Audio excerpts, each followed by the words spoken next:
तो वहीं दुर्ग के साथ साथ अब पूरे छत्तीसगढ़ में धान खरीदी की तैयारियां की जा रही है। ऐसे में 14 नवंबर से धान की खरीदी शुरू होने के मद्देनजर अब जिला सहकारी केंद्रीय बैंक ने अपनी पूरी तैयारी कर ली है।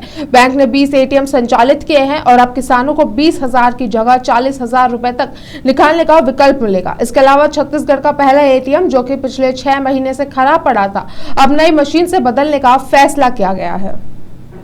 मुख्य रूप से धान खरीदी केंद्र में जो धान खरीदी की जाती है उसका भुगतान ऑनलाइन ही होना होता है और शासन की तरफ से जो पैसा आता है सीधा संबंधित किसानों के खाते में चला जाता है। अब किसान इसमें चेक के माध्यम से स्वयं उपस्थित होकर या फिर एटीएम के माध्यम से वो पैसा निकाल सकते हैं। वर्तमान में हमारे यहाँ 24 शाखाएं हैं इस ज़िले में और यहाँ पर 20 एटीएम है और 87 माइक्रो एटीएम है। तो अब वो 20 एटीएम के माध्यम से 40,000 तक का खाता से पैसा निकाल सकते हैं और माइक्रो एटीएम से 10,000 रुपये तक पैसा वो समिति से निकाल सकते हैं। मुख्य रूप से 31 तारीख के पहले पूरा अपडेट कराना होता है। गत वर्षों की तुलना में इस बार बहुत कम ही अपडेशन हुआ है और पूर्व वर्ष में जैसे खाते उनके अपडेट थे वो व्यवस्थित है। अगर किसी किसान के खाते में जैसे आपने बताया कि 48 घंटे का जब पैसा नहीं आ रहा तो उसे किससे संपर्क करना चाहिए? मुख्य रूप से उनके खाते में 48 घंटे के भीतर पैसा आ जाता है। कोई तकनीकी समस्या या किसी प्रकार का नीतिगत परेशानी के कारण ही इस प्रकार की समस्या आती है और इसके लिए अगर कोई परेशानी आता है तो कलेक्टर खाद्य शाखा में संपर्क करके इसका निराकरण किया जा सकता है। तो वहीं दुर्ग से दीपमाला जी हमारे साथ लगातार बनी हुई है। दीपमाला जी, बैंक के साथ साथ, क्योंकि आप दुर्ग क्षेत्र को लगातार कवर करती हैं, तो दुर्ग क्षेत्र में धान खरीदी की क्या क्या तैयारियां हो रही है और क्या कुछ आज जो है बैंक मैनेजर द्वारा कहा गया? जी पूजा जी, जिस तरह से मैं बताना चाहूंगी, छत्तीसगढ़ में 1 नवंबर से धान खरीदी शुरू होने वाली थी, लेकिन इसे काफी आगे बढ़ा दिया गया है। इसे देखकर कृषकों में भी काफी रोष है कि जहां 1 नवंबर से धान खरीदी शुरू होने वाली थी उसे 14 नवंबर कर दिया गया है।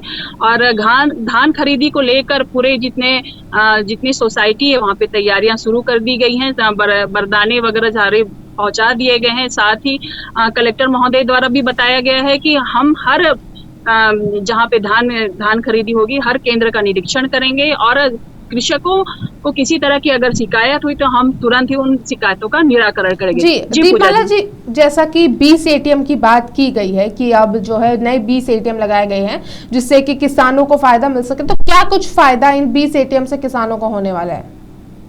जी पूजा जी, बताना चाहूंगी कि किसान जो है धान का कटोरा कहा जाता है। किसान साल भर जो मेहनत करते हैं वो इस समय उनको इंतजार रहता है कि इस समय जो धान बेच के वो जितना साल भर की अपनी मेहनत है वो हासिल कर सके। इसी संबंध में सहकारी बैंक के सीईओ जी ने बताया कि आप अगर अपना धान बेचने के बाद जितने भी एटीएम मशीन हैं जितने भी हैं नए इसीलिए लगाए गए हैं कि अगर धान बेचने के बाद किसी भी कृषक हैं जिन्हें पैसे निकालने हैं वो उसे किसी तरह की तकलीफ ना हो और वो तुरंत इन नए जितने एटीएम खुले गए हैं उनमें जाकर अपना वो जो धान खरीदी का जो पैसा आया है उसे वो तुरंत प्राप्त कर सकते हैं। पूजा जी, मैं एक और यहाँ पे बताना चाहूंगी कि यहाँ पे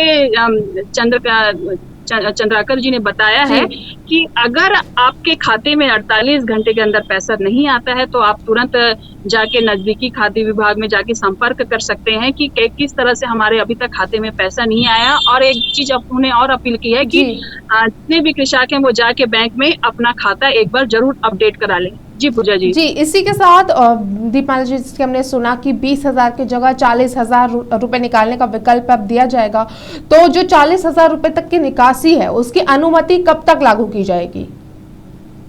जी पूजा जी, जैसे कि सीईओ सर ने बताया है कि जैसे धान बिक्री होती है उसके 48 घंटे के अंदर ही कृषकों के खाते में पैसा आ जाता है, तो उसके लिए कोई समय सीमा लागू नहीं की गई है। आप किसी भी समय जाकर अपना जो है वो निकाल सकते हैं एटीएम के माध्यम से। पहले जो है वो एक खाते जो है जिसमें से 10,000 निकाल सकते हैं और एक जो खाता है उसमें आप 40,000 तक एक दिन में निकाल सकते हैं। जी पूजा जी। जी दीपमाला, जैसे कि पुराने एटीएम मशीन की भी बात की गई है, तो आपसे अगला सवाल यही रहेगा कि जो पुराने एटीएम मशीन खराब हुई थी उसके खराब होने के क्या कुछ कारण की जानकारी हमें मिली है या नहीं, और जो नई एटीएम मशीन लगाने की बात की गई है, ये नई एटीएम मशीन कब तक सक्रिय हो पाएगी?